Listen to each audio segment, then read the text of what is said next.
નમસ્કાર, કેમ છો? હું છું સીતાબ કાદરી. આપ જોઈ રહ્યા છો voice of India news channel. આજે ગુજરાત ભાજપ પ્રદેશના અધ્યક્ષ વિશ્વકર્માજીએ જે વાણી વિલાસ કર્યો હતો અને એના ઘેરા પ્રત્યાઘાતો સમગ્ર ગુજરાત, સમગ્ર મહિલાઓ અને સમગ્ર દેશમાં પડ્યા છે.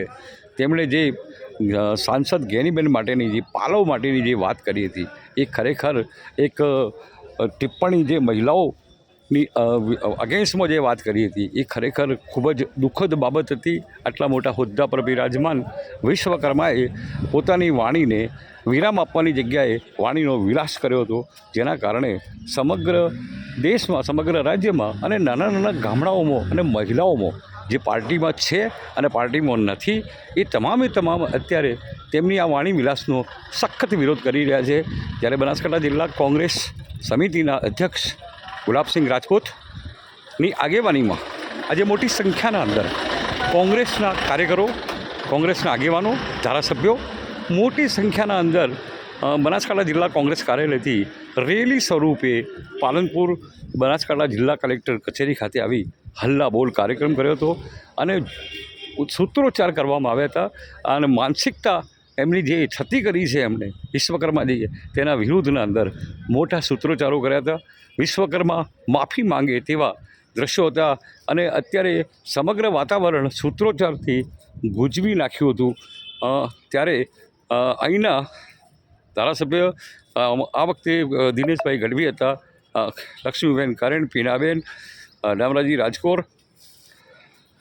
રાજુભાઈ ઠાકોર, અંકિતા અબરાર સહિતના ઘણા બધા આગેવાનો જે હતા તે લક્ષ્મીબેન કરેણ હતા.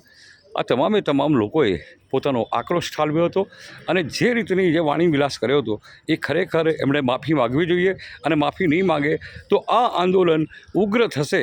કારણ કે તેમણે સાંસદ, બનાસકાંઠાના સાંસદ છે અને ગુજરાત આખાના પણ સાંસદ કોંગ્રેસના છે, એટલે ખૂબ મોટું નામ છે બેનનું. ગુજરાતની બેન છે અને બેન માટેના જે શબ્દો છે એ તમામે તમામ મહિલાઓને સીધી અસર કરે છે. આમાંથી ડેપ્યુટી કલેક્ટરને આજે તમામે તમામ આગેવાનોએ મળીને આવેદનપત્ર પાઠવ્યું હતું અને તેમણે માંગ કરી હતી કે તેમણે રાજીનામું આપવું જોઈએ અને જાહેરમાં માફી માગવી જોઈએ. મહિલાઓ નારી વંદનાની જે વાત કરે છે ભાજપ, નારીઓના સંરક્ષણની વાત જે કરે છે અને પોતે જે ડોગલી નીતિ છે એ એમણે માનસિકતા છતી કરી છે અને અત્યારે જે શબ્દો બોલ્યા છે એ શબ્દો ખરેખર ખૂબ જ દુઃખદાયક શબ્દો છે.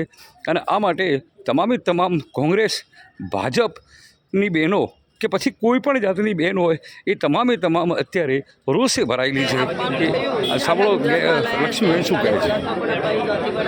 આજે અહીં બનાસકાંઠામાં તે પાયું છે, કારણ કે જ્યારે સત્તામાં ચકનાચૂર હોય કોઈ પણ નેતા અને વાણી વિલાસ ગુમાવે, વાણીને મા સરસ્વતી જીવ ઉપર બેઠેલા છે એની જગ્યાએ ગમે તે અપમાનજનક વાતો કરે અને છેક ગેનીબેન એટલે બનાસકાંઠાના સાંસદ અને આખા ગુજરાતના નેતા બનાસની બેન સૌ સન્માનની નજરે જુએ છે. એની જગ્યાએ એક મોટા પક્ષ ગણીએ આપણે, આટલા વર્ષોથી સત્તામાં છે ત્યારે, અને એના પ્રમુખ એવું કહેતા હોય કે એમના પાલવમાંથી અમે ખેંચી લીધી.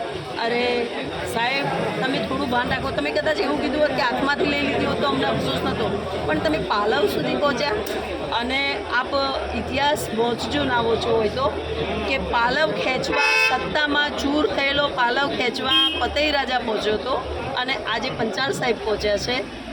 આ પાલવ સુધી પહોંચેલા આજે પણ પાવાગઢમાં રોડા રખડે છે.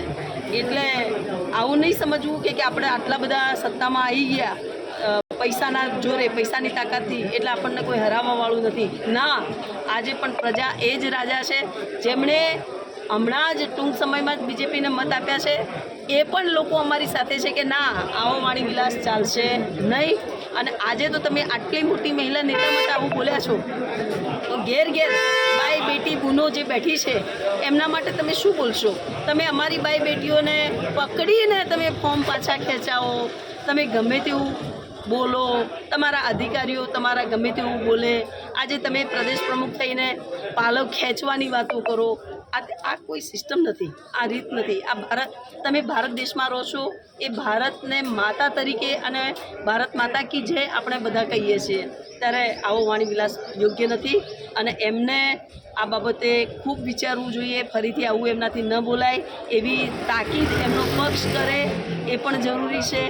અને ગુજરાતની જનતા એવું ઈચ્છે છે કે તમારે આ બાબતે ચૂંટણીમાં ભારતીય જનતા પાર્ટીએ રૂપિયાના થેલા, દારૂના કન્ટેનરો, ધાક ધમકી, પ્રશાસનનો દુરુપયોગ કરી અને મતદારોનું જે દિલ જીતવું જોઈએ દિલ જીત્યા વગર એમને નિમ્ન કક્ષાના ષડયંત્રો રચી અને જે સત્તા હાંસલ કરી છે, સત્તાના અભિમાનમાં એ સત્તામાં પાગલ જેવું મગજ થઈ ગયું છે. વ્યક્તિ જે ગુજરાત ભારતીય જનતાના પ્રદેશ અધ્યક્ષ છે, જે વાણી વિલાસ નિમ્ન કક્ષાનું કર્યું છે, નારીની વંદનાની વાતો કરતા, નારી સંરક્ષણની વાતો કરતા જગદીશ પંચાલે જે બનાસકાંઠામાં નિવેદન આપ્યું છે એ નિવેદનના પ્રત્યાઘાત સમગ્ર ગુજરાતમાં સર્વ સમાજમાં છે.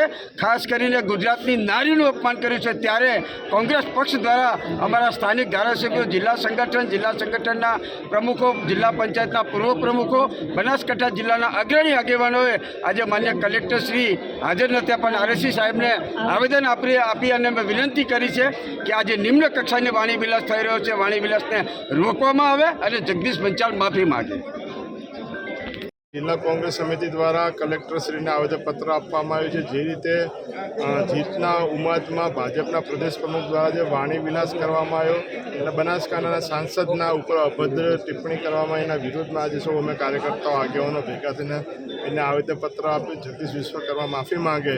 એક બાજુ નારી વંદનાની સન્માનની વાતો કરે છે અને બીજી બાજુમાં એક ચૂંટાયેલા મહિલા સાંસદ વિરોધમાં આવી જે અભદ્ર ભાષાનો ઉપયોગ કરતા હોય તો ભાજપના પ્રદેશ પ્રમુખ જ આવો વાણી વિલાસ કરતા હોય તો એના નીચેના કાર્યકર્તાઓ પાસે લોકો શું આશા રાખે છે.